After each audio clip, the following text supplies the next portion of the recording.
stop moving, stop working, and because the filming is going to start any minute now. And you're waiting now for the cameraman to say rolling, the sound man to say he's rolling, and then the director to say action. So we go on a bell. Now also, I must say that once we go on the bell, then the director puts on headphones because we are wired with lavaliers, wireless mics. And everybody else that's supposed to be listening puts on these headphones. We go on the bell rings, and we're waiting for action to start. Nothing's happening. So Tommy and Joel and I start talking about, I don't know why we're doing this scene, because it's only going to be cut out of the movie.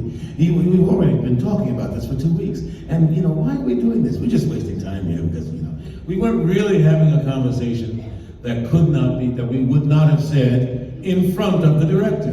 We weren't having a clandestine conversation. It only seemed that way because now we're on a bell, he's on the headphones, and no action has been talking, so it's like us talking amongst ourselves, which we were, but it wasn't a sneaky conversation. And I have, in 2 pictures that I've done with John Carpenter, I have only heard him raise his voice this one time.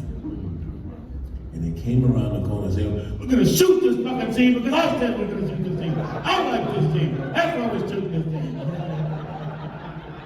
And the 3 of us were sitting there like pucker, like, oh my. We felt like 3rd graders being called on the car. Now, I know you've been asked about this before, but for those who might not have heard your story before, there's always been a lot of conjecture, rumors about who the thing is at the end of the movie. Attack you, unless it was attacked. And it's life or so. But there was a moment when we do, sort of that John Carpenter reveal, when you open the door and somebody came from the closet. It's like, oh, So we had that moment that we were talking about. It says, I thought, it was Tom Waits,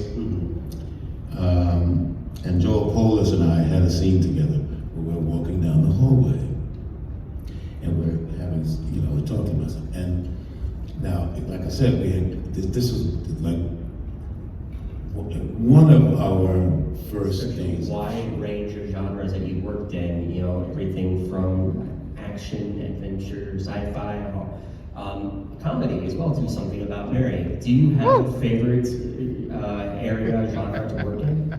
Work. That's my favorite genre. Now, you also, of course, have a huge fan base from the Gargoyles TV series from back in the 90s.